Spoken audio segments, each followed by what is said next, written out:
yote. Nisaidie kumsalimia jirani yako mpaka aitike amina na yeye. Haleluya. Kabla sijaenda moja kwa moja kwenye neno la Mungu, naomba kipekee kabisa, ninafahamu tuko na watu wengi wanatusikiliza, lakini niseme machache kabla sijaendelea mbele. Wangapi wanakubaliana na mimi? Nimshukuru sana Mungu kwa nafasi aliyotupa kuwepo nyumbani mwake.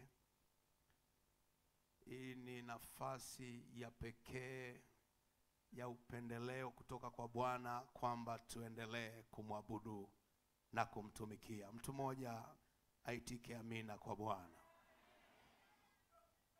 Kipekee nimshukuru sana baba yetu Askofu Dr. Ole Nguyaine pamoja na mama askofu na wachungaji wote wa kanisa hili, wazee wa kanisa, viongozi wote kwa ngazi zenu, na mshirika mmoja mmoja kwa kunipa kibali kusimama siku 5 za baraka mahali hapa. Mungu awabariki sana. Bishop Ole ni baba yangu, ni mchungaji wangu, ninampenda na anafahamu hilo, na ninajivunia kwamba Mungu anaendelea kumtunza, kumlinda na kumtumia kwa ajili yetu. Hebu niombe useme amina kama mtu anaye nielewa nasema nini. Lakini nimshukuru sana Mungu kwa majira haya ambayo Bwana ametupa sasa ya kumtumikia. Nimekuwa nikimuombea siku zote kwa sababu Mungu alinipa mzigo wa kumuombea, hasa kwenye nafasi ambayo Mungu amempa ya kuchunga wachungaji kwenye jimbo letu zuri ambalo Bwana ametupa hapa Dodoma. Kwa sababu kabla hata ya uchaguzi Mungu alinisemesha kwa upana sana kwamba huyu mtumishi wa Bwana anakwenda kusimama kwenye nafasi nilio mtuma kwa ajili ya kuwa askofu. Na siku 6, kwa sababu ninamfahamu vizuri baba yangu huyu, niliposikia sauti ile nilihisi kama akiona kuna jina linatokea anaweza kulitoa. Kwa sababu ninamfahamu sio mtu anayeyataka makuu, ila makuu huwa yanamtaka. Bwana asifiwe. Haleluya. Jamani, Bwana asifiwe. Kwa hiyo nilimpigia simu kama mwanae, ila siku hiyo nilipiga kama mjumbe wa Bwana, na nikamuonya, nikamwambia utakapoona jina limetokea usitoe jina, maana ukitoa jina bila shaka utapigwa na Bwana. Jamani, Bwana asifiwe. Na ninamshukuru Mungu kwa kutii kwake, akaliacha jina na Bwana amempa nafasi ya kumtumikia kama askofu wetu kwenye jimbo letu hili. Hebu mpigie Bwana makofi mazuri kwa ajili ya utukufu wake. Kimsingi yeye ni mwaliko wa Mungu mwenyewe kumweka kwenye nafasi hiyo, na mimi nina imani kabisa kuna mambo makubwa yataendelea kutokea katika utumishi ambao Bwana amempa. Na nikuombe sana mtu wa ICC, wewe una mchungaji mzuri, una mama mchungaji mzuri, una watumishi wa Bwana wazuri, simama pamoja nao. Narudia tena, simama pamoja nao. Wanatutaka tuwaombee, tuwaombee. Wanatutaka kuenda pamoja nao, twende pamoja nao. Nisiendelee kuchukua muda, dakika 4 zimeshaenda.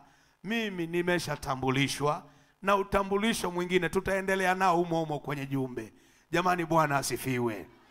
Hebu niombe sasa tufungue pamoja kile kitabu cha Kutoka, ile sura ya 33. Kutoka sura ile ya 33 tutasoma kuanzia ule mstari wa 12. Nitasoma mistari kadhaa pale wa 12 mpaka wa 18, alafu kisha nitaendelea. Biblia inasema, Na imani sasa umeshafika, na wewe unayetufuatilia kupitia radio ya Uzima, ni radio Uzima, si ndio? Tunakukaribisha sasa tunapoingia kwenye neno la Bwana. Twende pamoja. Ni Kutoka sura ile ya 33 ule mstari wa 12 mpaka ule wa 18 ama 17. Biblia inasema, Musa kamwambia Bwana, angalia, wewe waniambia wachukue watu hawa, nawe hukunijulisha ni nani utakayemtuma pamoja nami. Walakini umesema na kujua jina lako, nawe umepata neema mbele zangu.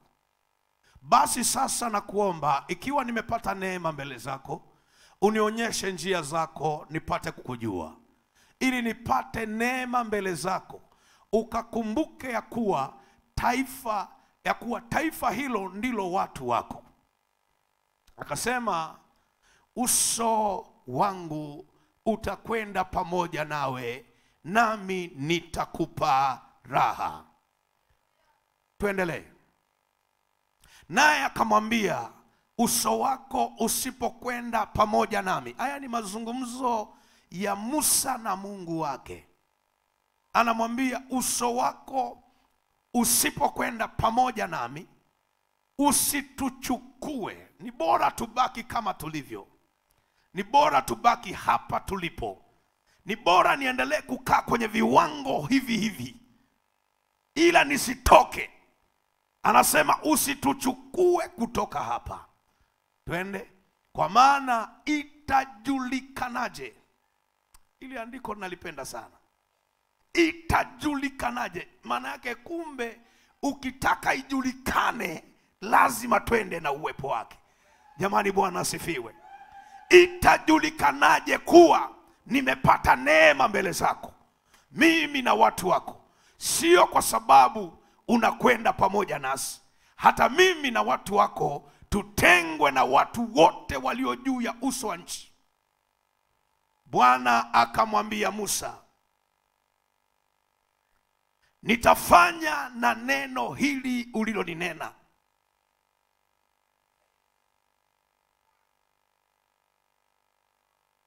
kwa maana umepata neema mbele zangu, nami nakujua jina lako. Twende. Akasema, nakusii unionyeshe utukufu wako. Baba, yabariki maneno yako haya. Semeni amina.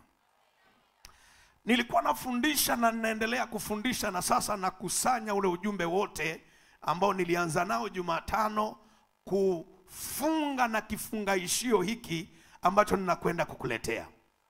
Na ujumbe huu ambao nimekuwa nikifundisha, nilikuwa nazungumza kwa habari ya watu walioteuliwa kwa kusudi maalum. Watu walioteuliwa kwa kusudi maalum, au watu maalum kwa kazi maalum. Bwana Yesu asifiwe. Ujumbe huu tuliujengea msingi kutoka kwenye andiko la kitabu cha waraka wa kwanza wa Petro, ile sura ya 2, ule mstari wa 9, ambao Biblia inasema, bali ninyi ni mzao mteule, ukuhani wa kifalme, taifa takatifu, watu wa miliki ya Mungu, mpate kuzitangaza fadhili zake yeye aliyewaita mtoke gizani mkaingie katika nuru yake ya ajabu. Hili andiko wakati tunaliangalia, nilizungumza pia kupitia Yeremia 1 ule mstari wa 5. Nikasema maisha ya mwanadamu sio bahati mbaya ama sio hali tu fulani ilivyotokea kwamba mwanadamu awe hivi alivyo, aendelee kuishi kama anavyoishi, bali uwepo wako umebeba kusudi la Mungu lisilo la kawaida, ambalo hakuna mtu yoyote anayeweza kulidhihirisha kusudi hilo isipokuwa ni wewe uliyebeba kusudi hilo la Bwana. Semeni amina. Semeni amina. Nikasema mtu huyu ambaye amelibeba kusudi la Mungu sio mtu wa kawaida, na ndio maana anaitwa mteule, anaitwa mtu wa miliki ya Mungu, anaitwa taifa takatifu. Huyu mtu wa Mungu ambaye ni mtu maalum kwa kazi maalum, ambaye ni mteule aliyebeba kusudi, mtu huyu anakusudiwa na Mungu kuwa na hatima inayoudhihirisha utukufu wa Mungu. Mtu mmoja aseme amina anayenielewa. Sema amina tena kwa jina la Yesu. Haleluya watu wa Mungu. Ninatamani unielewe mtumishi wa Mungu. Yeremia Mungu anaongea na Yeremia. Anamwambia Yeremia, kabla ukuzaliwa, kabla hujawekwa tumboni, mimi nilikuwa ninakujua. Anamuonyesha Yeremia kwamba wewe sio wa bahati mbaya. Haujatokea bila kusudi. Ulikuwepo ndani ya moyo wangu na uko hivyo ulivyo kwa sababu wewe ni chombo changu kiteule, ni mtu wa maana, ni mtu wa agano, ni mtu uliyebarikiwa, ni mtu uliye na utawala ndani yako. Biblia inaweka wazi kwa habari ya mwanadamu na mteule kama wewe uliyeitwa kutoka gizani, ya kwamba wewe umeitwa utoke katika hali ya kuwa mtumwa na kuwa huru ili ubebe agano la Bwana, ambalo kimsingi ukielewa maana ya kubeba agano la Mungu, hautatembea kama mtu ambaye hana agano, bali utajifunga kibwebwe na utatembea kama mtu wa kusudi aliyebeba agano lililobeba utukufu mkubwa wa Mungu aliye hai. Mtu mmoja aitike amina kwa Yesu. Maandiko mengine 28:13 Kumbukumbu la Torati, Biblia inaweka wazi. Biblia inaweka wazi, utakuwa kichwa wala si mkia. Kwa nini? Kwa sababu wewe ni mteule. Wanaokuwa mikia sio wewe. Anayebeba kusudi hawezi kuwa mkia. Mbingu zinakutambua wewe kama kichwa. Na jana nikakwambia kwenye semina ya kwamba watu ambao ni vichwa wana asili ya uongozi, wana asili ya utawala, wana asili ya mamlaka, wana asili ya kujua wanakokwenda. Mkia siku zote huwa unafuata, hauna mwelekeo, hauna dira. Lakini walio ndani ya Yesu, waliokombolewa, waliowekwa kwenye kapu la Bwana, hao hawatembei kwa kubahatisha, maana wanajua wanakokwenda na wanajua walikotoka. Na ndio maana leo tukisimama hapa tunazo shuhuda za kukwambia, kwa sababu tunayaelewa maisha yetu, tunajua alikotutoa, tunajua alikotuweka, tunajua tunakokwenda, wala hatuna mashaka. Hatuwezi kufuata vile wanavyotaka, hatuwezi kutenda vile wanavyotaka. Tutafanya sawa sawa na vile alivyotutengeneza na kutuweka, ili tutembee na tutumike na tufanye kwa kusudi lake. Jina la Bwana libarikiwe. Siku ya leo ninakwenda kukupa kifungaishio. Ninakwenda kukupa kifungaishio. Maandiko tuliyoyasoma, tunamuona Musa, mtumishi wa Mungu, ambaye ukisoma vizuri kwenye kitabu cha Kutoka sura ya 3, utaona Mungu anamwita Musa, anamteua kama chombo chake kiteule. Anamwita Musa ili afanye kile kitu Mungu anataka akifanye. Na Musa alipoitwa, ukisoma vizuri kitabu hicho cha Kutoka sura ya 3, wakati Mungu anamwita Musa, anamwambia aache kazi yake ya kutunza wanyama wa mkwe wake Yethro, aende sawasawa na Mungu anavyomtuma. Musa alikuwa na wasiwasi mkubwa. Bwana Yesu asifiwe. Alikuwa na wasiwasi mkubwa kwa sababu alikuwa anaangalia kama jinsi anavyojijua yeye kwamba mimi kwa hali yangu hii na kazi ninayopewa ni kana kwamba haviingiliani, ni kana kwamba haviwezi kwenda pamoja.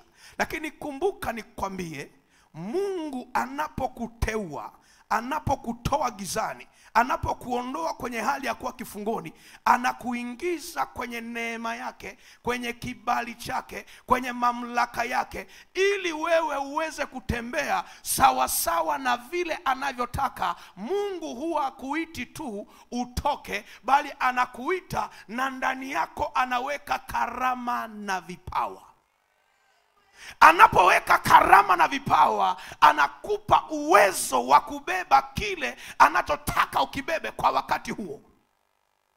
Musa alikuwa anaangalia uwezo wake wa kawaida, akatazama, akaangalia, akaona mimi uwezo wangu usiwezi kwenda kuwachukua wana wa Israeli niwaongoze kwenda nchi ya ahadi Kanaani, kwa sababu kwanza sijui kuongea, ulimi wangu haujakaa vizuri, na hawa watu wanahitaji mtu ambaye ana uwezo wa kupangilia point, ana uwezo wa kuongea sawa sawa. Akawa na wasiwasi, akawa anajiuliza itakuwaje. Wakati anajiuliza, nataka nikwambie, Mungu anamwambia Musa, Musa unaogopa nini? Sio kinywa chako kitakachoongea, wewe utakwenda na mimi nitaweka maneno yangu katika kinywa chako. Sio wewe unayeongea, ni mimi naongea kukutumia wewe, ni mimi nafanya kukutumia wewe. Musa akaenda mbali, akasema pamoja na kwamba utaweka maneno yako kwenye kinywa changu, lakini bado watu hawa watatamani kujua nimetokea wapi, niko wapi na kwenda wapi.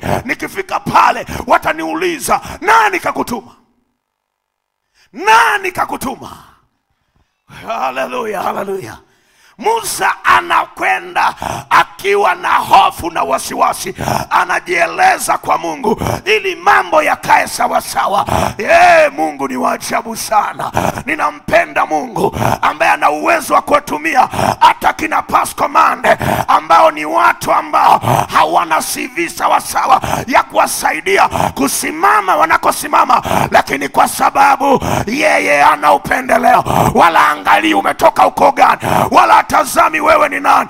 Anachojua jambo moja, unapokuwa tayari, unapotambua nafasi ya Mungu kwenye maisha yako, yeye ana uwezo wa kukutumia vile ulivyo, wa kwenda na wewe kwa namna ambayo mtu mwingine hawezi akaelewa ni namna gani Mungu amefanya. Lakini Baba ana uwezo wa kwenda na wewe bila kuangalia umetoka uko gani, una elimu gani, una sura gani, una urefu gani. Yeye Mungu anatafuta mtu aliye tayari ili aweze kwenda. Hale! Jina la Bwana libarikiwe. Mungu akazungumza na Musa, akamwambia, huwa siiti nikaacha, huwa naita na ninakuwepo. Akamwambia, usiogope. Utakapokwenda kwa Farao, nenda kawaambie watu wangu na Farao asikie kwamba mimi huwa sijitambulishi tu kwa majina. Mimi sijitambulishi kwa majina tu, nina majina mengi. Maana nikitaka kujitambulisha kwa majina nitakuchanganya, nitakuvuruga. Majina yangu ni mengi, huwa najitambulisha kwa sababu maalum. Nenda kawaambie huyu aliyenituma anaitwa Niko, ambaye Niko yeye yupo, anatenda yupo, anaponya yupo, anabariki yupo, anainua yupo, anafungua yupo, anaweka huru yupo.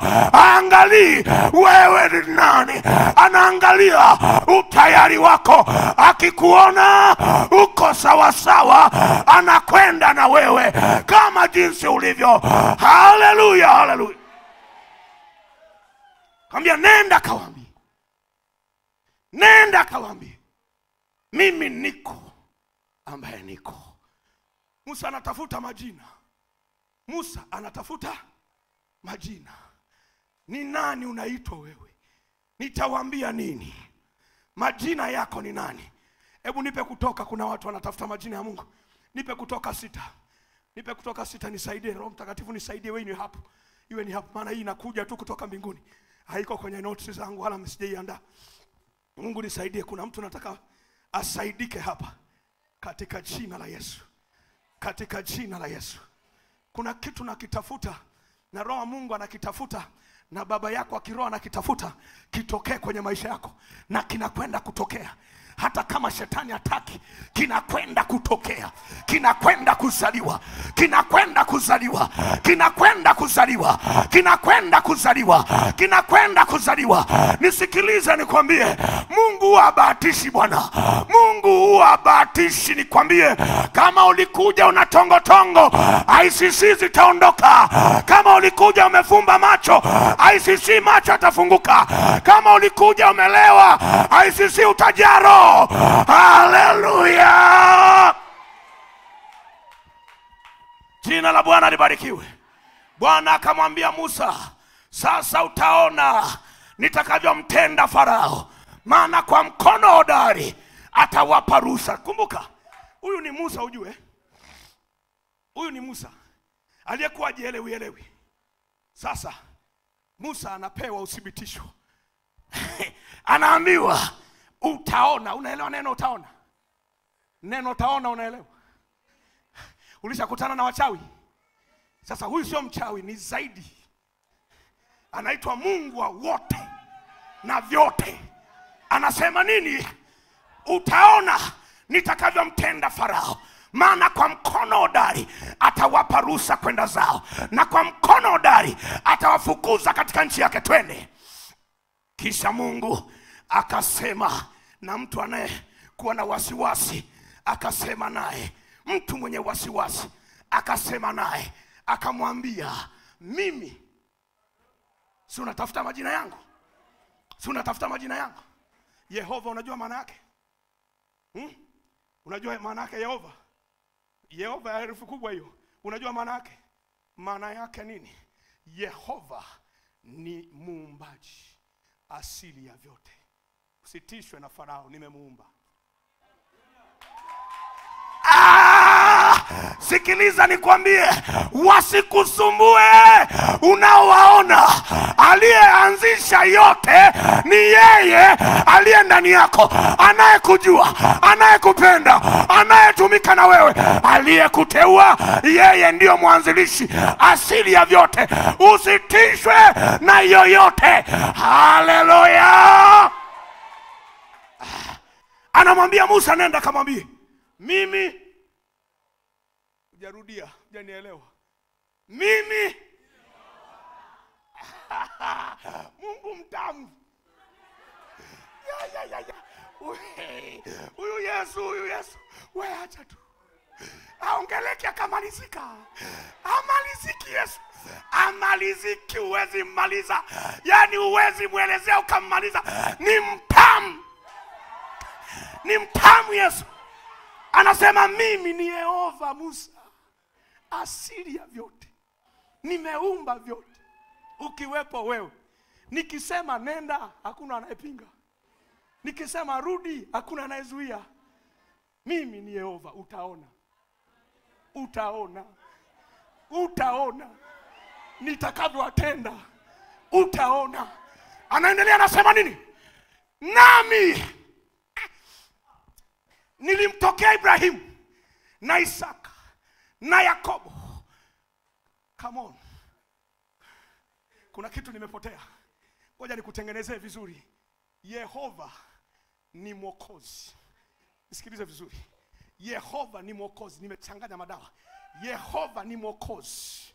Hawa watu wako Misri, wanahitaji redeemer. Wanahitaji mwokozi, hawahitaji asili, wanahitaji mwokozi. Sasa anamwambia Musa, nenda kawaambie Yehova, huwa na wachomoa kutoka magerezani na wachomeka kwenye kazi yangu, na wachomoa kutoka kwenye wizi na wachomeka kwenye kuhubiri.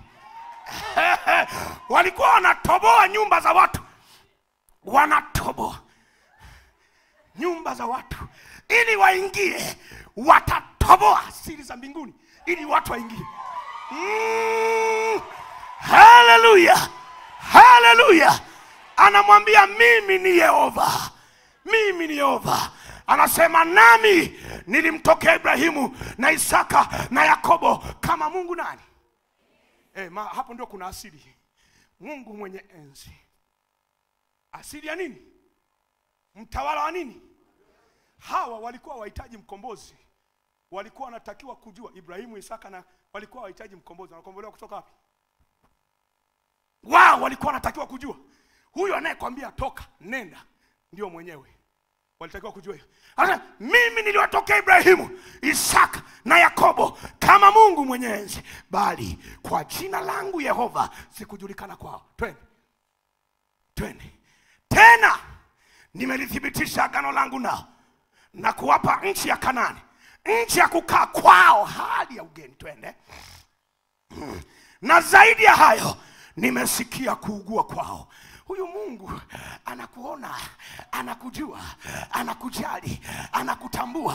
Hajafichwa na chochote. Hata wale wanaokusumbua kama wanakusukasuka hivi, kama wanakukatia tamaa, wewe jichimbie ndani yake. Jichimbie ndani yake. Tembea kwa ujasiri ndani yake. Kuna neema ya ajabu, kuna mamlaka ya ajabu. Na ndio maana anakuambia ulishakwisha kuipata neema. Tulia, usiogope, neema ipo ndani yako. Anasema nini? Na zaidi ya hayo nimesikia kuugua kwao wana wa Israeli ambao wa Misri wanaotumikisha, nami nimelikumbuka agano langu lile alilokuambia kabla hujatokea. Nalikujua wewe ni wangu, wewe ni wangu. Hawa wanaokusumbua wametoka wapi? Hawa wanaokutesa wametoka wapi? Wewe ni wangu, mimi ni wako, wewe ni miliki, mzao wa ukuhani. Anasema nini? Basi waambie wana wa Israeli, si wako utumwani hawa, waambie wana wa Israeli, mimi ni Yehova. We Musa, waambie mimi ni Yehova. Wako utumwani, wamekwama, maisha yaendi, ndoa iko kisegemnege, ngupande. Waambie, hujanielewa. Vijana wazuri mmependeza. Funga mkono namna hii. Mmependeza. Piga kazi, mkamatie Yesu, usichanganywe na dunia. Mshikilie Yesu. Yehova atakupeleka mbali. Atakupa familia isiyo ya kawaida. Utaheshimika na utaheshimika kweli. Sikiliza, kujaribiwa kupo. Ngoja nikusaidie. Kujaribiwa kupo. Mwambie adui mjaribu, usinitende haya wala usinifanyie haya, nina Mungu Yehova mkombozi. Nisikilize nikwambie, panda mbegu kwenye magoti yako. Usipande mbegu kwenye simu. Simu zinatumaliza.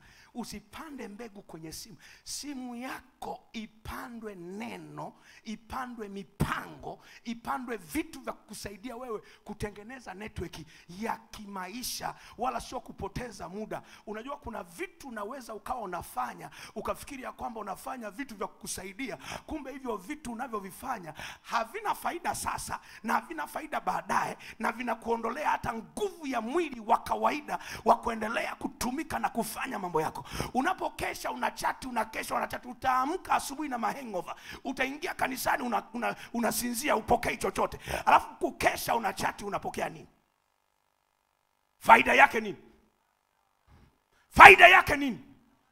Hakuna faida yoyote. Shetani anakudanadana tu. Nisikilize, watu wa Mungu waliokuwa wamechoka, wana kilio, wanapigika. Akaitwa mtu mmoja, akaambiwa nenda kawaambie, mimi ni Yehova, nami nitawatoa ninyi mtoke chini ya mizigo ya Misri, nami nitawaokoa na utumwa wao, nami nitawakomboa kwa mkono ulionyoshwa na kwa hukumu kubwa. Twende mtu wa Mungu. Twende nimalize hapo 8. Kumbe 7 bado. Nami nitawatwaeni kuwa watu wangu. Ukisha kombolewa wewe unakuwa mtu wa Mungu. unakuwa mtu wa Mungu. Unapokuwa mikononi mwa shetani, Mungu anakuwa hana mamlaka ya kukutumia na kuamuru vitu vitokee kwenye maisha yako. Lakini ukisha kombolewa, umechukuliwa wewe, jamani, Mungu wetu asifiwe. Basi kuna kitu nimekumbuka, askofu, shetani ni mbaya. Shetani ni mbaya. Askofu Mwakisiala wakati anajenga lile kanisa la Kibaha Maili Moja, mwanzo kabisa, na hapo kulikuwa kuna kakangu ameokoka. Lile kanisa tulikuwa tulipendi kwa sababu linalia, watu wanalia, alafu hawajielewi. Hatulipendi lile kanisa. Alafu nilikuwa na mjomba wangu naye alikuwa mlevi. Ananitia moyo na yeye naye kulichukia lile kanisa. Maana kuna mtoto wa dada yake anasali mule ndani. Alafu anakuja na maombi. Yani aeleweki. Maombi. Wakati wengine tunajikata tunakwenda kunyonga ndumu, yeye ana maombi tu. Maombi. Ile kanisa tukalichukia lile kanisa la Mwakisiala. Zamani kipindi hicho Mwakisiala anajenga kwa tope. Alianza kujenga kwa tope, sio kama leo. Leo ukienda pale utalikuta lingine anajenga kwa tope. Lile kanisa linajengwa kwa tope. Alafu sisi tunakwenda pale usiku na rafiki zangu fulani, bibi yao alikuwa mkuu wa wilaya kipindi hicho. Tunakwenda pale usiku, tunakwenda kukanyaga tu zile tope. Kanisa linaanguka. Kesho walokole wanakuja, wanakuta kanisa lao lilishaanguka. Wanalia pale, wanaanza maombi, wanalia pale, wanalia. Alafu wanaanza kujenga tena. Hela hawana, wanajenga kwa tope tena. Alafu wakishajenga wanaweka mlinzi. Wakiweka mlinzi, sisi tunakwenda kumchukua yule mlinzi, tunamdanganya, tunamtoa pale. Twende huko mara moja. Tunamlazimisha, tunamtoa mlinzi. Alafu tunabaki wachache, tunajisaidia chooni. Na kanisani sio chooni. Tunajisaidia kanisani. Sikiliza, usicheze na Mungu. Leo hii nataka nikwambie, yani nikisikia hiyo, yani mpaka utumbo unaona kama vile hii akili tope ilitoka wapi? Nyumbani mwa Bwana mnajisaidia. Sikiliza, wako watu utumwani, watoe huko wewe ambaye ni mteule. Sema amina. Biblia inasema nini? Acha nimalizie hapa. Nami nitawatoeni kuwa watu wangu, nitakuwa Mungu kwenu, nanyi mtajua ya kuwa mimi ni Yehova. Mimi ni mkombozi, Mungu wenu, niwatoae mtoke chini ya mizigo ya Misri. Twende, maliza hapo. Nami nitawaleta hata nchi ile ambayo naliinua mkono wangu, niwape Ibrahimu na Isaka na Yakobo, niwape iwe urithi wenu. Akamaliza, akafunga Mungu wangu, akafunga Bwana Yesu, akafunga Mungu wa haki, akafunga, akasema kwa namna ya ajabu pale kwenye mstari wa 8 mtamu ule, akasema mimi ni Yehova, ninawakomboa walioshindikana, ninawachomoa walioteseka, na ninawaweka huru. Mungu amekuita kwa wito mkuu sana, na huo wito Mungu aliyouleta ndani mwako wa kukutoa gizani akuingize katika nyumba yake ni wito wa mafanikio, ni wito wa baraka, ni wito wa kutumiwa, ni wito wa kurejeshewa, ni wito wa kuinuliwa. Haleluya, haleluya. Musa anamwambia Mungu, sura ya 33, Mungu umeniita sawa, umeshanipa watu hawa sawa, natembea nao sawa, mara wanaenda, mara wanarudi, mara wanakata tamaa. Wapo hawa. Sasa Mungu alivyokuwa waajabu, wakati wanatoka mikononi mwa Farao, Biblia inaweka wazi, Mungu hakuwaacha waende peke yao. Naomba nikupe kitu hapa ukielewe. Mungu hakuwaacha waende peke yao. Mungu alikuwa pamoja nao. Lakini kumbuka, walipita njia ya ajabu. Mungu alikuwepo, lakini walipita njia, hawakunyoka. Wewe angalia safari ya wana wa Israeli utaelewa, kasome. Hawakunyoka kuelekea Kanani. Huku njiani kulikuwa kuna nini? Kuna kukatakata kona. Kwa ajili ya nini? Walikuwa wanahitaji matengenezo, maana hawakuwa tayari kutengenezeka haraka. Walikuwa wanahitaji kumjua Mungu wao sawa sawa. Lakini ndani yao walikuwa wanatakiwa waondolewe ile fikra na tabia za utumwa, wafunguliwe ili waelewe wao sio watumwa tena kabla hawajafika kwenye nchi ya ahadi. Nisikilize, Mungu ameweka ndani mwako karama na vipawa, na una uwezo usio kwa kawaida. Lakini nataka nikwambie mtumishi wa Bwana, tunapozungumza watu maalum kwa kazi maalum, tunazungumza kitu kikubwa sana. Kama unafuatilia vizuri, tunazungumza kitu kikubwa sana, matokeo ya maisha yako yenye hatima ya baraka. Kuna watu wamekufa, wameondoka huku nyuma, wameacha kelele, hawakuacha mambo kama vile Mungu alivyowakusudia. Musa anaelewa siri iliyopo katika kutembea na Mungu, katika kumtumikia Mungu. Musa anaelewa. Biblia, maandiko tuliyosoma, tunamwona Musa anazungumza na Mungu kwa namna ambayo mimi na wewe tunatakiwa kujiuliza sana. Mungu anamwambia, mimi sitakwenda na nyinyi, lakini nitakuapa malaika atakwenda nanyi. Musa anasikia habari ya kupewa malaika, lakini ndani yake anaona hapana, mimi sihitaji kwenda na malaika peke yake, nahitaji uwepo wa Mungu uende na mimi. Jina la Bwana libarikiwe. Kwa nini Musa anapokea ufunuo huo isiwe mimi na wewe? Kuna shida gani? Kwa nini Musa anakataa kwenda wakati tayari Mungu alishamwambia unakwenda Kanani na mimi nimekuchagua? Ameshamthibitishia kwa maandiko haya, ameshaongea naye kwa ukubwa, akamwambia hakuna chochote kitakachokushinda njiani, utafika Kanani bila shida yoyote. Lakini Musa anaweka kambi, anamwambia Mungu no. Unajua, Mungu wakati anatoka nao Misri, Mungu wakati anawatoa kwenye utumwa, mchana mbingu zilikuwa Mungu alikuwa ameweka kwenye mbingu wingu jeupe linalowaongoza. Lakini pamoja na wingu jeupe ambalo lilikuwa linawaongoza, bado njiani kulikuwa kuna shida. Kulikuwa kuna shida. Kwa nini? Sikiliza, usipomjua Mungu wako kibinafsi, usipomjua Mungu wako kiupekee, Mungu wako kama sio Mungu ambaye amemiliki na kutawala kila kitu ndani mwako, nataka nikwambie utafundishwa na Mungu kumjua yeye. Unanielewa eh? Mungu atakupa muda wa kujifunza. Musa usiku ukiingia alikuwa atembei mwenyewe, kulikuwa kuna nguzo ya moto inawatangulia kwenda. Lakini bado walikuwa wanapita kwenye mambo ambayo yanaonyesha kabisa hawa watu imani zao zilikuwa zinatindika kwa sababu ya kuzoea mambo ambayo yamkini walikuwa yanaishi zamani ama walikuwa wanapitia zamani. Sasa wameshindwa kutofautisha kwamba mkombozi yuko ndani yao. Bwana asifiwe. Jina la Bwana libarikiwe. Watu wa Mungu, haleluya.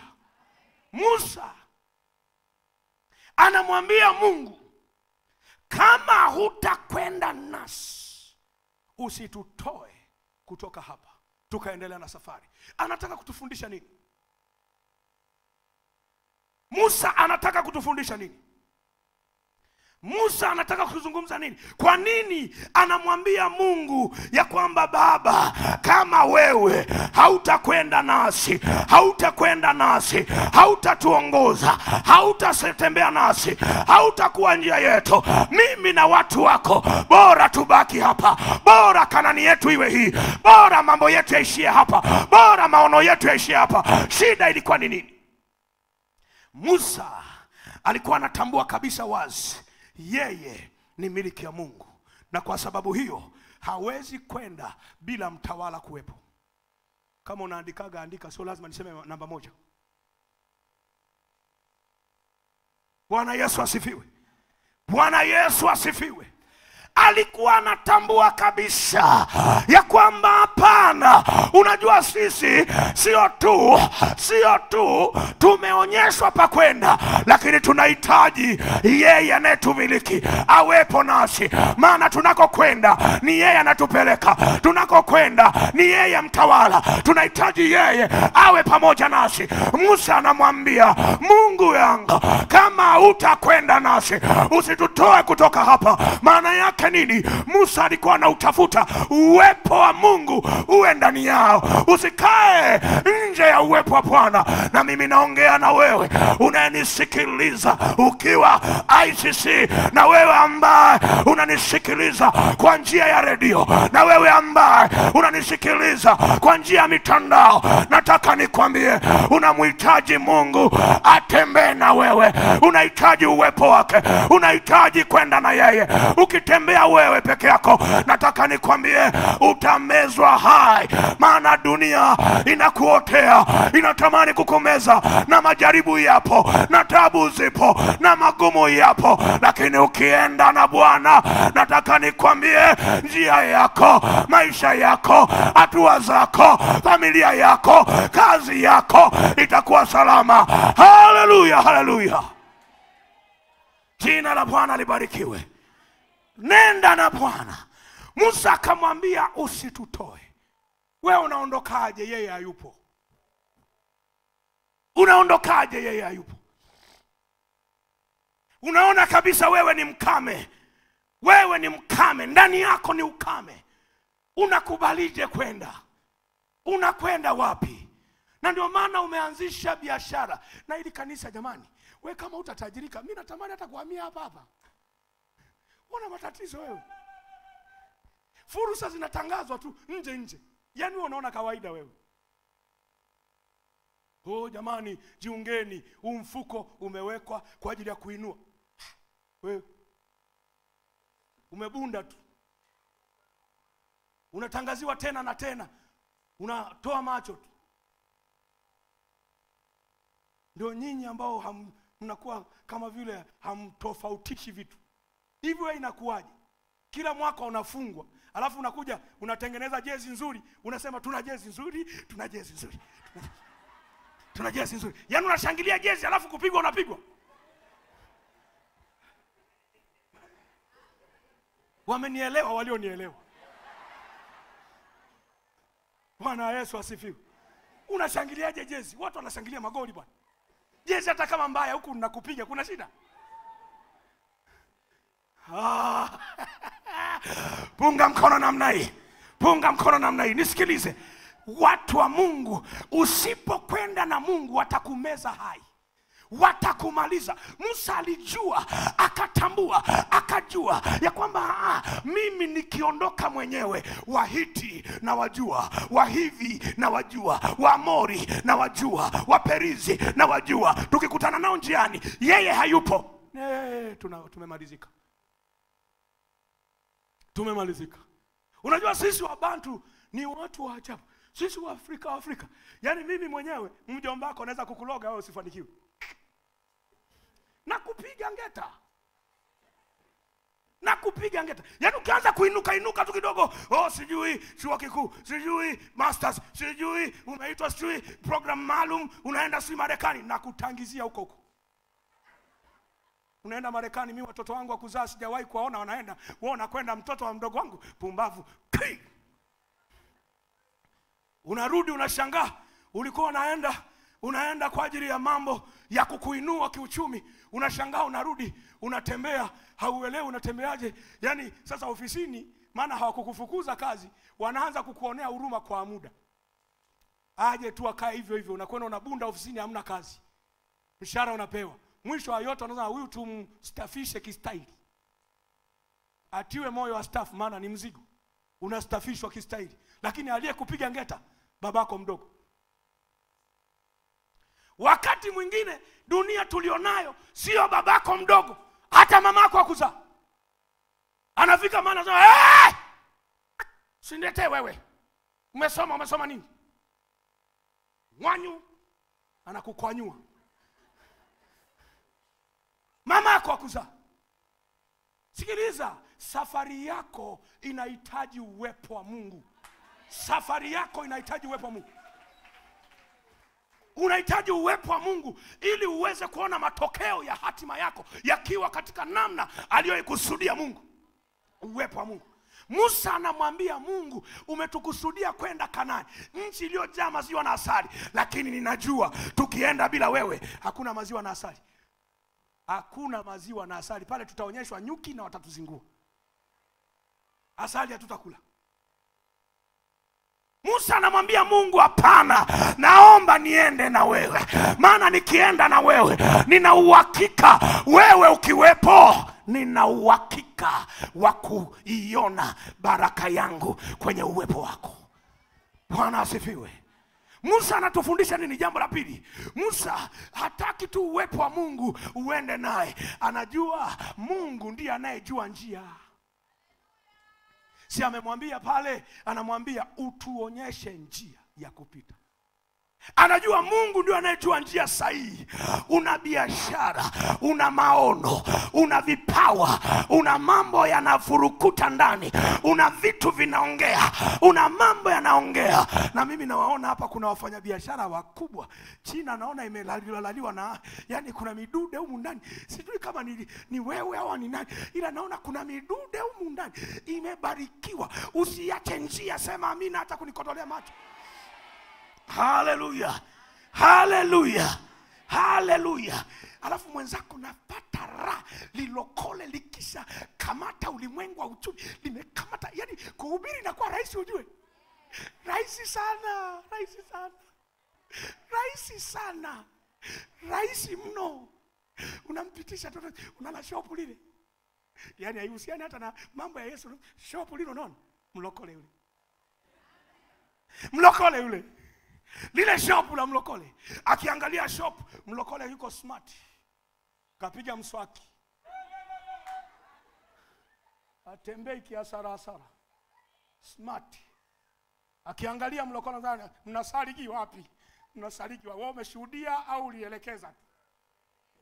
Injili inakuwa rahisi. Nenda kamkute mlokole amepanga chumba kimoja, alafu anadaiwa hela ya umeme, hajalipa, zimepita siku 13. Uone mziki wako, shuhudia mule ndani. Wewe shuhudia mule ndani. Shuhudia ndani mule. Pita chumba hadi chumba, waambie bwana si mnamjua mwamba, tunamjua, tunasali naye, karibuni. Shokosuki, acha ujinga. Huyu mtu hajaweza hata kulipa umeme. Huyu unanileta huko. Mimi sitaki kupigwa ngeta. Natulia huko. Bora nikae huko. Injili inakuwa ngumu. Sikiliza nikwambie, Musa anamtaka Mungu aende naye, kwa sababu Mungu ndiye anayejua njia. Maono ulionayo yanamhitaji Mungu aiongoze njia. Biashara unayotaka kuifanya inamhitaji Mungu aiongoze njia. Maono ambayo Baba amekupa, kusudi ambalo Baba amekupa. Nataka nikwambie kanisa, nataka niwaambie mnaotufuatilia, nataka niwaambie watu mnaofuatilia radio ya Uzima, hayo maono ulionayo, hivyo vitu vikubwa unavyoviwaza, vinahitaji Mungu aongoze njia ili uweze kufika kwenye hatima yenye baraka. Unahitaji maelekezo, unahitaji kumsikia Bwana. Haleluya, haleluya. Musa anajua tukienda wenyewe tutapotea. Na siri ya kupotea ina hasara. Unaanzisha biashara sio ya kwako. Umetiwa moyo tu, unashauriwa. Uwe mwerevu, ushauri ni mzuri, lakini anza na roho. Unashauriwa. Chukua tu mkopo, fulani alichukua mkopo, akaenda akanunua dengu. Akaweka store, dengu zinapanda bei. Weka chukue dengu, kanunue dengu, weka store. Anaenda ananunua dengu, anaweka store.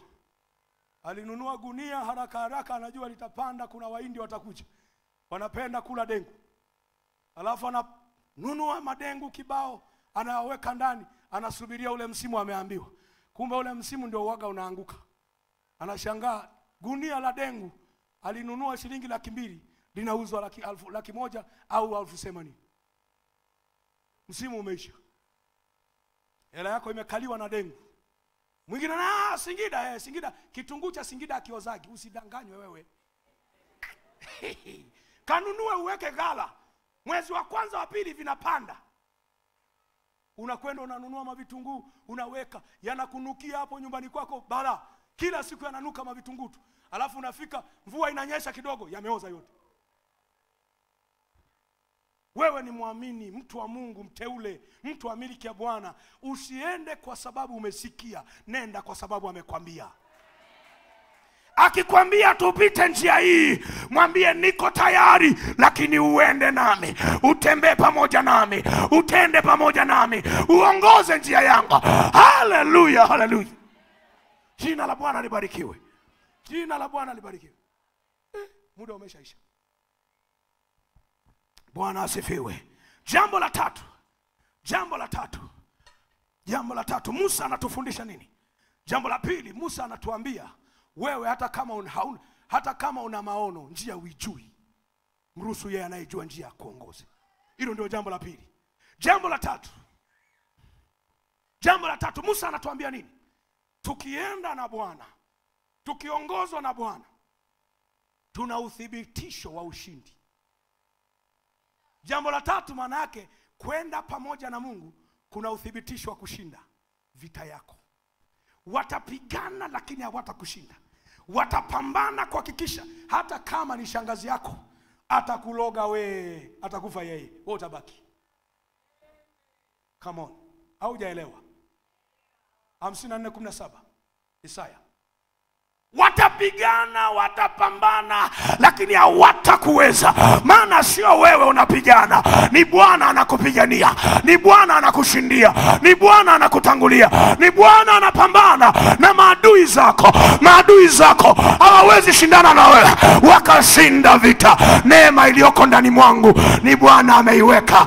Ulinzi ulioko ndani mwangu ni Bwana umeuweka. Biblia inasema kila silaha itakayofanyika juu yako haitafanikiwa, na kila ulimi utakaoinuka juu yako katika kukuhukumu utauhukumu.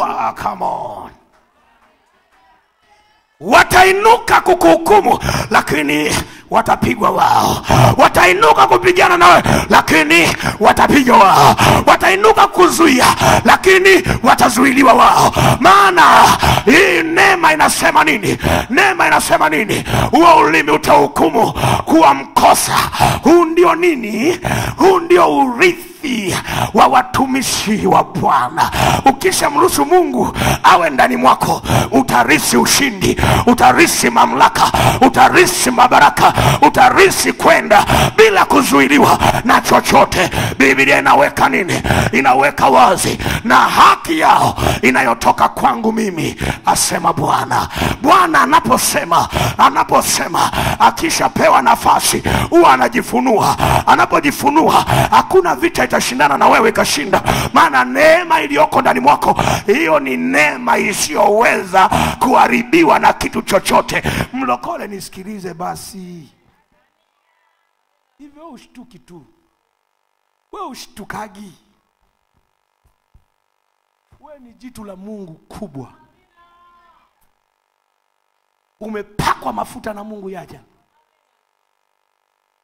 Una neema isiyopimika.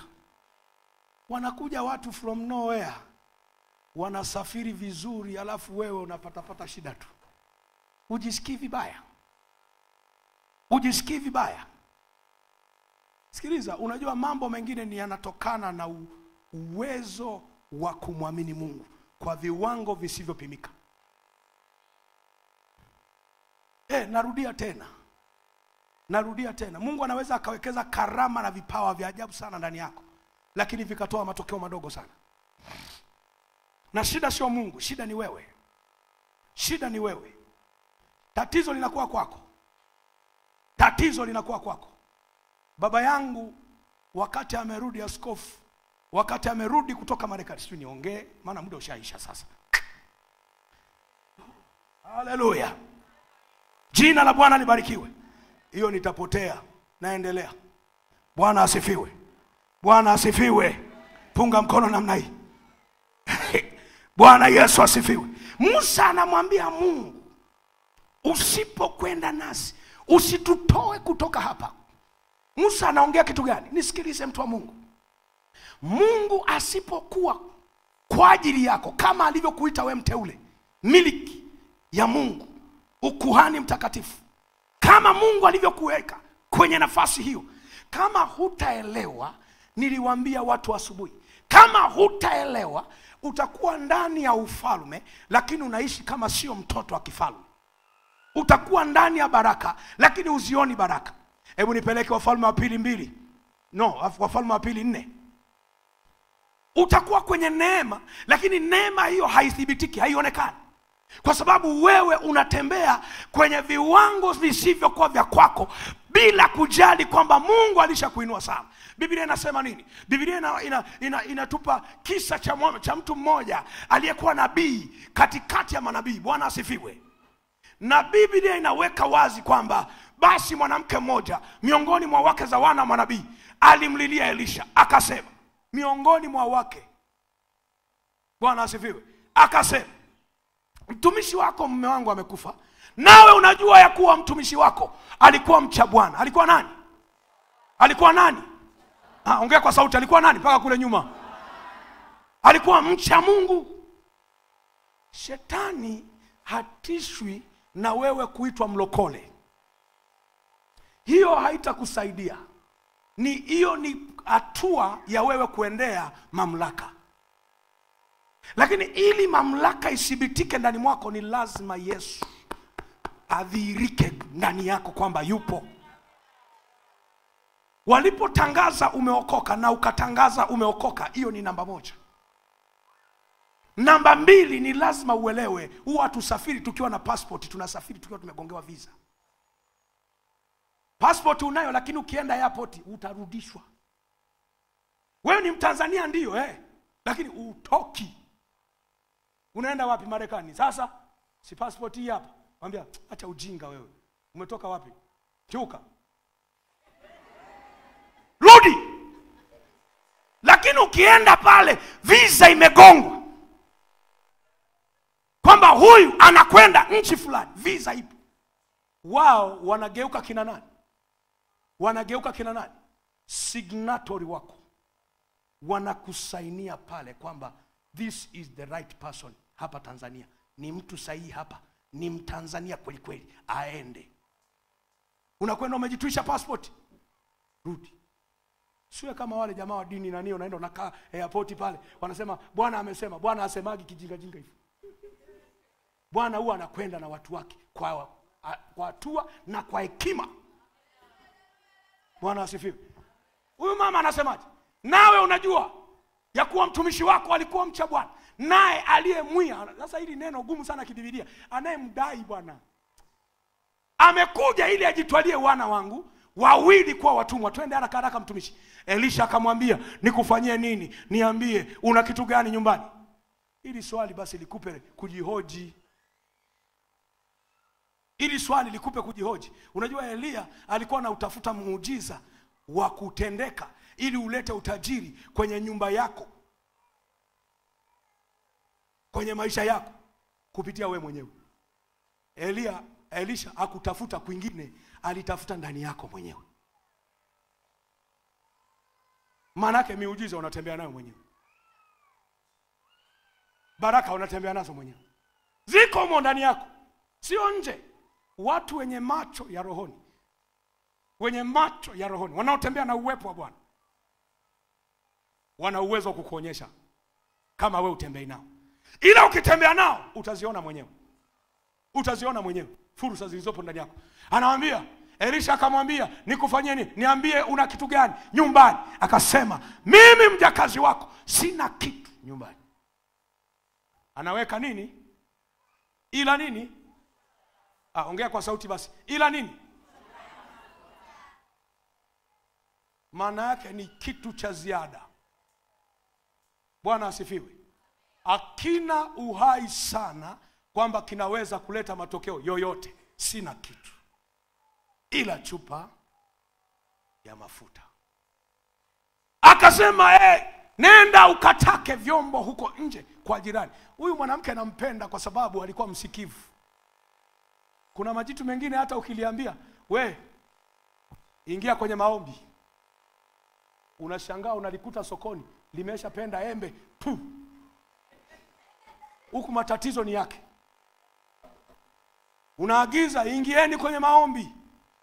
Yeye saa 5, saa 6 anaanza kusikia kuweweseka. Unashangaa na agiza, lete tupige. Kuna wakati wa kujidhabihu. Huyu mama anaelekezwa, anaambia nenda nje kwa jirani zako wote ukatake vyombo vitupu, wala usitake vichache. Mijito ya nini? Ya imani inayotembea na uwepo, inatafuta vyombo vingi, sio vichache. Hayana hofu maduda ya namna hiyo. Anasema kisha uingie ndani ukajifungie mlango, wewe na wanao, ukavimiminie mafuta vyombo vile vyote, navyo vilivyojaa ukavitenge. Twende. Basi akamwacha akajifungia mlango yeye na wanawe, hao wakamletea vile vyombo na yeye akamimina. Ikawa vilipokwisha kujaa vile vyombo, akamwambia mwanae yule aliyekuwa anachukuliwa mateka nani kama kulipa deni, niletee tena chombo. Akamwambia hakuna tena chombo. Mafuta yakakoma. Ukishamaliza vyombo, maana yake umemaliza, hatima yako imeisha. Chombo ni huduma yako, chombo ni kusudi ulilobeba. Bwana asifiwe. Bwana asifiwe. Twende kidogo hapo. Ndipo akaja akamwambia yule mtu wa Mungu, naye akasema enenda ukayauze mafuta haya ulipe deni yako, nayo yaliyosalia uyatumie wewe na watoto wako. Twende. Hata ikawa siku moja Elisha alikwenda huko. Hapana. Bwana asifiwe. Jina la Bwana libarikiwe. Huyu jamaa alikuwa ni mcha Mungu, mtumishi, mtu ambaye alikuwa anaaminika, lakini ndani yake alipokuwa akiishi hakuwa na macho ya rohoni. Alikuwa ni mcha Mungu. Unajua kuwa mcha Mungu, unaweza kumpenda Mungu, unaweza kuwa na hofu na Mungu, lakini usiwe na sikio la kupokea. Usiwe na sikio la kumruhusu aende na wewe. Usiwe na sikio la kuruhusu aongoze njia yako. Usiwe na uwezo wa kumwambia Mungu, hapa siwezi kutoka, nahitaji nitoke nikiwa na wewe. Hicho ndicho kilikuwa kinakosekana. Biblia inaweka wazi, huyu jamaa aliacha madeni, lakini yuko mtu wa Mungu aliyekuwa anamjua Mungu, anajua nafasi ya Mungu, akampa Mungu nafasi. Akamwambia Mungu, kwenye nyumba ile haiwezekani kukawa kuna madeni. Kuna uwezo wa kuyaondoa madeni, kuna uwezo wa kuondoa shida, kuna uwezo wa kuondoa kilio, kuna uwezo wa kubadilisha yale ambayo yameshindikana kwa watu hawa yakawezekana, maana wewe upo. Akaingia kwenye nyumba ile mtu wa Mungu Elisha, akaanza kugeuza vilivyoshindikana. Akauambia ugonjwa, ondoka ukaondoka. Akauambia umaskini, ondoka ukaondoka. Akauambia hali ya kufungwa kwenye fahamu, ondoka ukaondoka. Watu wa Mungu wakawa na furaha. Nyumba ya mcha Mungu ikawa na furaha. Mchana wa leo naongea na mtu mmoja, naongea na baba, naongea na mama, naongea na kaka, naongea na dada, naongea na kijana. Nataka nikwambie, karama na vipawa vilivyowekwa ndani yako havitaweza kutoa matokeo kama wewe hautaamua Mungu wako awe mmiliki wako, awe mtawala wako. Mungu akiwa mtawala atakuonyesha njia ya kupita. Mungu akiwa mtawala, nataka nikwambie, atathibitisha ushindi ulionao.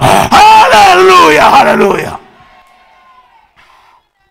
Jina la Bwana libarikiwe. Punga mkono namna hii, punga mkono. Wewe unayetufuatilia, mpe Mungu nafasi aongoze maisha yako, atawale maisha yako, aongoze njia yako. Nisikilize nikwambie, unajua Mungu ni wa ajabu. Profesa Ole, huyu ni mtu wa maana sana kwangu. Mimi ni modo, ninamfuatilia kwenye mambo mengi na nyonya. Wewe shauri yako, vingine sio lazima uambiwe. Unakopi na kupesti, unanyanyuka nacho, maana ni kizuri, chanifaa kwa ajili ya matumizi. Nisikilize nikwambie, huyu baba, nilitaka niache wa ushuhuda umeshagoma. Huyu baba akiwa Marekani, mimi nilikuwa Marekani kipindi fulani akiwa kule, alafu nikapata watu fulani wakanipenda sana, wakasema, Mande, tunataka kukupa mzigo wa hela uanzishe. Hapana, ilikuwa sio hivyo. Kwanza kabla ya hivyo ilikuwa ni mimi wanifanye niwe kwenye kanisa lao, alafu kisha wataniwezesha katika namna ya kuja kutumika huku na kanisa langu. Sasa nikiwa kule nikampigia baba simu, yeye alikuwa jimbo lingine na mimi jimbo lingine. Nikamwambia, baba, kuna 1 2 3. Akaniambia sijui kama anakumbuka, akaniambia, Pastor Pasco, I want to assure you, God who is in you is God who is sufficient. Akaniambia ni Mungu mtoshelevu, hahitaji ushauri wa vitu kama hivyo, anahitaji wewe utambue hapa kuna Mungu, hapa hakuna Mungu. Sasa mimi nakwambia kama mtumishi mwenzako, Roho Mtakatifu aliyeko ndani mwako, mpe nafasi akwambie hao watu ni kina nani. Nikaingia chumba cha siri, nikajitikisa, nikasema hii inatosha, hii sihitaji ushahidi. Naingia chumba cha siri, nikajichimbia. Baba akaniambia, hao sio watu wako niliokutuma kuwa nao, achana nao. Alafu kisha wakainuka watu wengine wakaniambia, sasa pastor, unataka kurudi Tanzania? Ndio.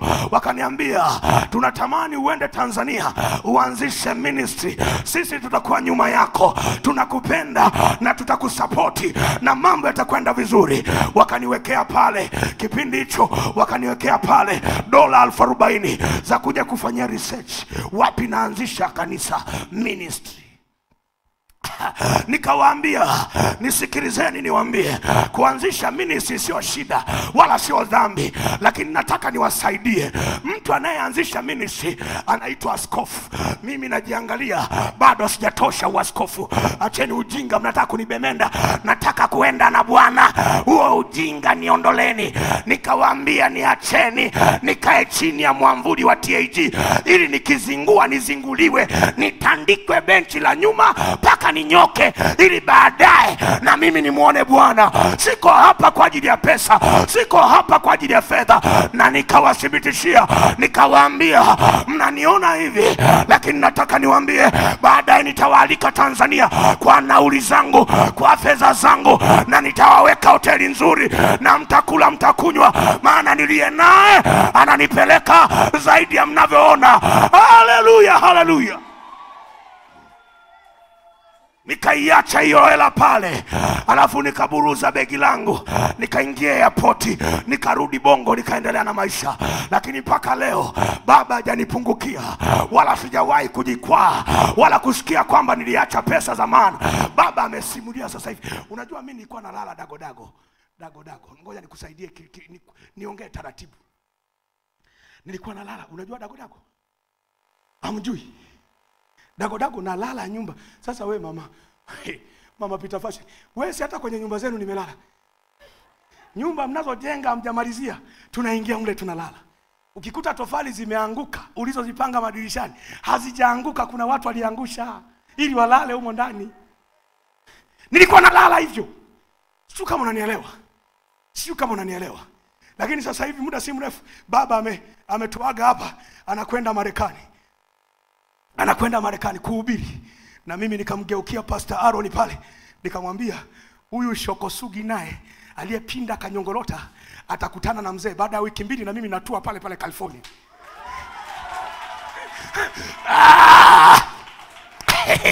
Hata kama usemi amina potelea pote, utajua mwenyewe, mimi sielewi. Lakini nataka nikwambie, ukitembea na Adonai, viwango vyako havitakuwa vya kawaida, hautakuwa wa kawaida.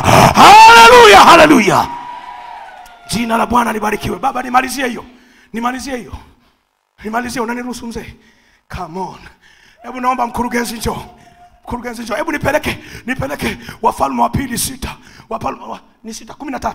Wafalme wa Pili 13. Kaa hapo mtu wa Mungu. Haleluya.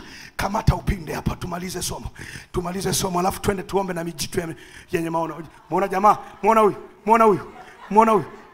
Umeona? Huyu sio mwindaji huyu. Hawa ndio wale wa mjini hao. Umeona?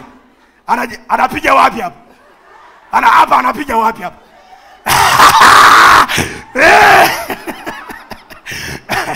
Huyu sio mwindaji huyu sio mwindaji, mkurugenzi. Haleluya. Bwana asifiwe. Angalia huku baba, usiangalie kwa baba yetu huko. Bwana asifiwe. Sikiliza nikwambie, Musa akamwambia Mungu, usipokwenda nasi, usitutoe kutoka hapa, maana tunakokwenda sisi hatuijui njia. Tunakokwenda nani atatumilikisha? Tunapokwenda nani atatushindia? Ushindi wote uko mikononi mwako Mungu. Kama hutakwenda nasi, usitutoe kutoka hapa. Musa akaweka nukta. Na kwenda na nani?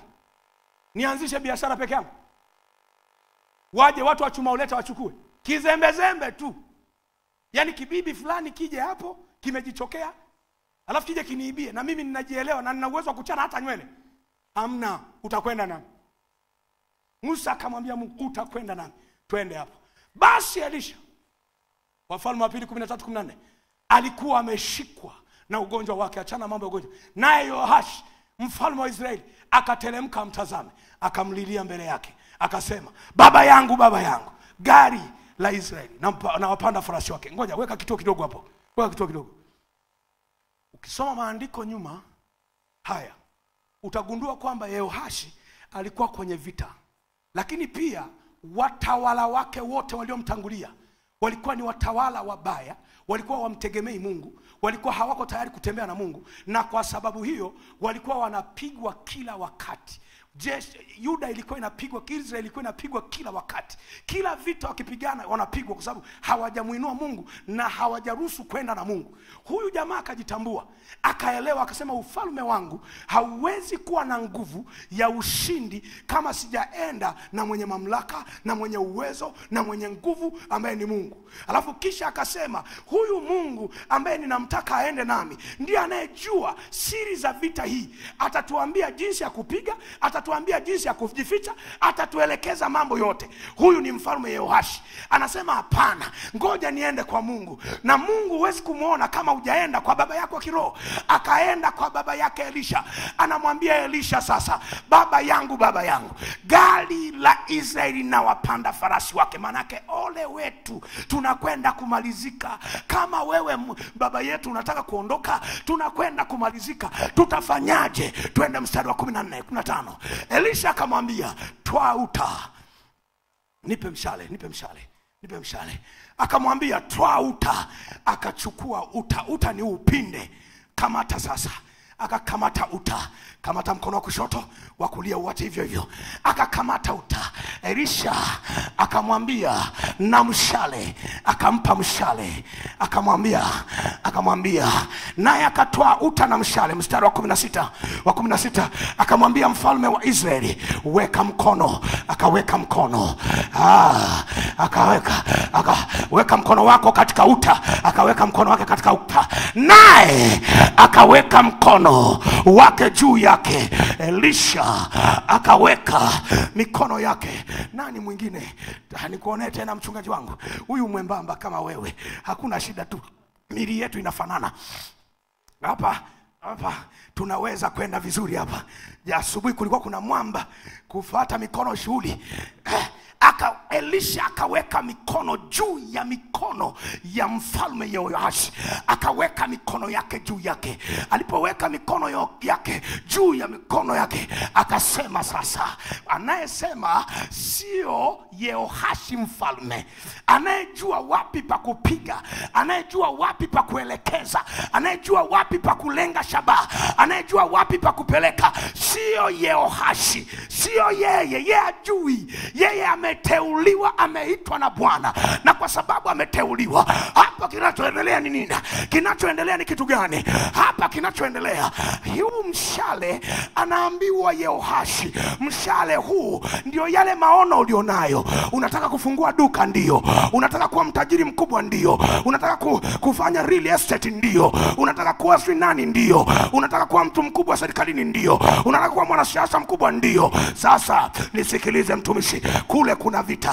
Haya maono ulionayo ndio mshale wako. Sasa kamata hayo maono. Akashika maono yale, akaambiwa kamata uta. Akakamata uta huu Uta huu ni mipango, mikakati, ni mbinu, ni namna ya kutimiza malengo, ni namna ya kutimiza maono. Alafu Elisha akaja sasa, akakamata mikono yake, akakamata kwenye maono, akashika mikono ya Elisha, ikashika kwenye maono na ikashika kwenye mipango. Alafu kisha Elisha ndio anayejua dira, kwa sababu yeye ni mjumbe wa Bwana kwa ajili ya Yehoashi. Anasimama kwa niaba ya Mungu, anasimama kwa maelekezo ya kimbingu ili maono yasitendeke katika namna ya hasara. Kusudi la Mungu lililowekwa ndani mwako lisiende kwa namna ya hasara. Nisikilize kanisa la Yesu, nisikilize watu walioitwa, nisikilize watu walioteuliwa. Naongea kama mjumbe wa Bwana. Hautaweza fika kwenye ndoto hizo kama utakwenda na Bwana, kama utatembea na Bwana, kama utakwenda na uwepo wake. Hautaweza kufika. Mungu anakuita, Mungu anakuita, anakupenda, anakujali. Ukiruhusu aende na wewe, atakwenda na wewe, atatembea na wewe, atafanya na wewe. Jesus hata kuacha. Anamwambia nifungue dirisha linaloelekea mashariki. Hatupigi maono yaendi tu popote, yana mwelekeo, na mwelekeo unatoka kwa Mungu. Maana maono ni kusudi la Mungu ndani yako, na kwa sababu ni kusudi la Mungu, Mungu ndio anajua jinsi gani uyatimize.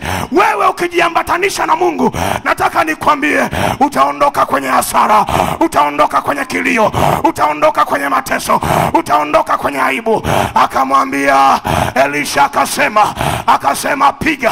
Hata unapoachilia maono, sio kwa ruhusa yako, ni kwa ruhusa ya Baba, ni kwa maelekezo ya Baba.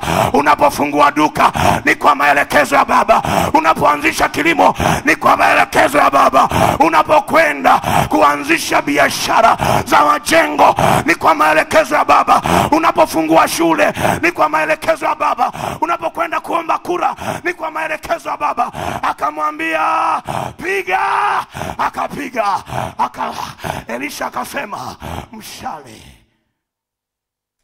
mshale wa Bwana. Sio maono yako, sio maono yako haya ni maono ya Bwana. Huu ni mshale wa Bwana, na Mungu anataka mshale huu ukitoka asiwepo wa kuzuia, asiwepo wa kushikilia. Kanisa la Yesu, naomba nisikilize. Akamwambia mshale wa Bwana. Alipomwambia mshale wa Bwana, anamwambia mshale wa kushinda.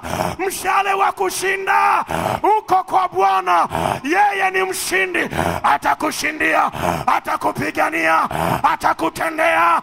Neema ipo, kibali kipo, uweza upo. Simama hapo, simama hapo, simama hapo. Reteraka riakakakaka riamandaka.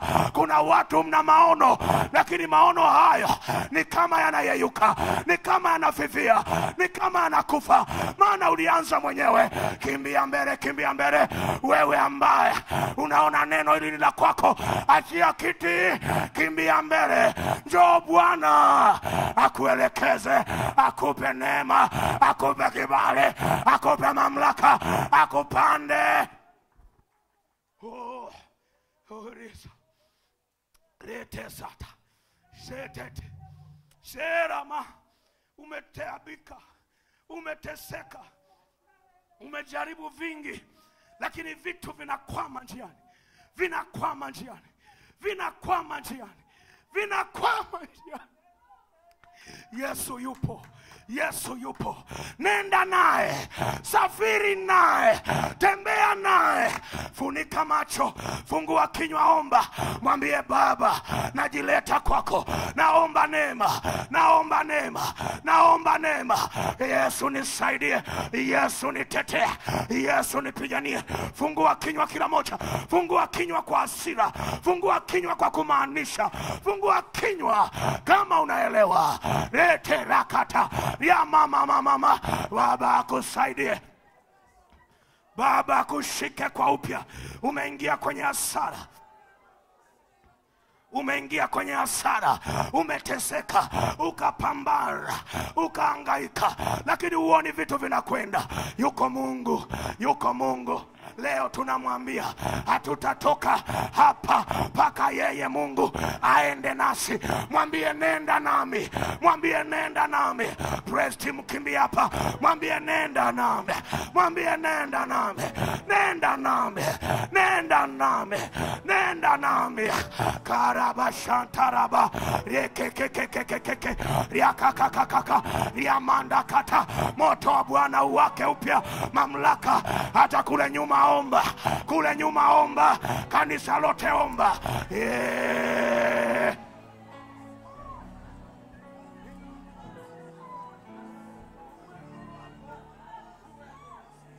Sherakata yamasanterete.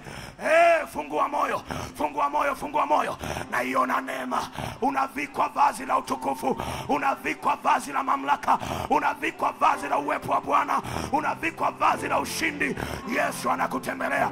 Hasara zinaondoka, kunyanyaswa kunaondoka, hali ya upweke, hali ya upweke, kutokusikia, kutokupokea inaondoka ndani yako, inaondoka. Yesu anapanda mbegu njema, Yesu anapanda mbegu mpya ndani yako.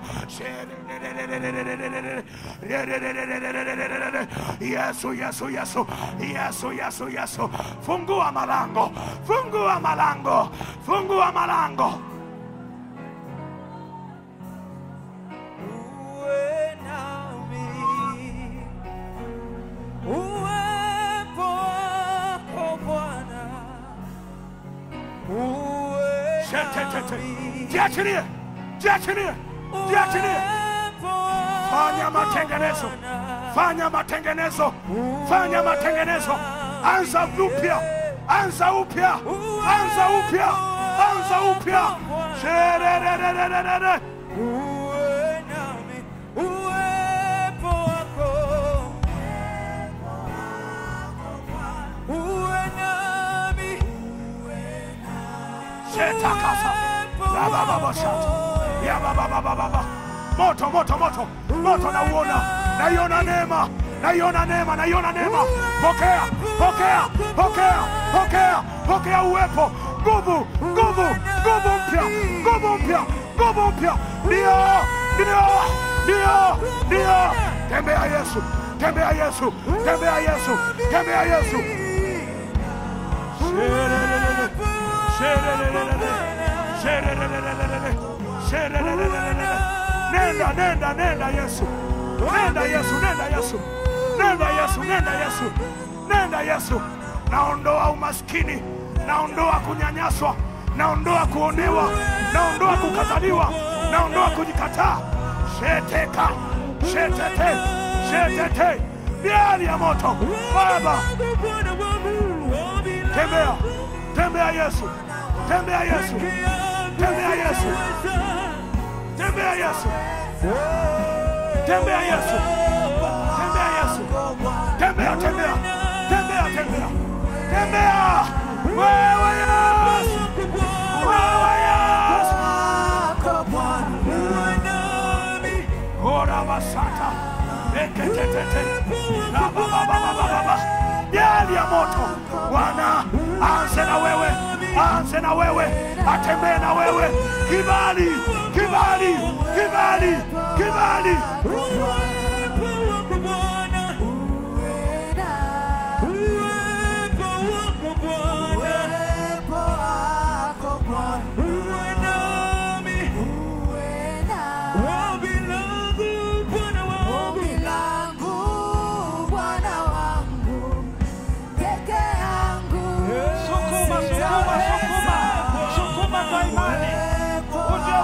Bwana uliokubalika, ndio wakati wa kuconnection.